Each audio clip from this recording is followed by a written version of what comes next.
isabato yera munsi w'Uwiteka duhabwa amahirwe yo kumva ijambo ry'Imana.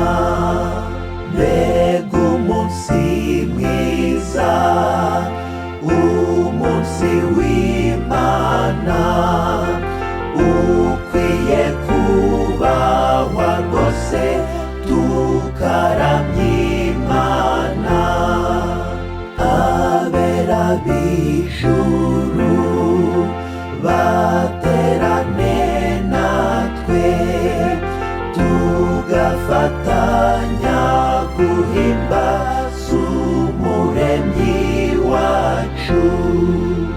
Ubwo tuzava mw'isi y'igomero tuzakomereza kwezi sabato mw'ijuru.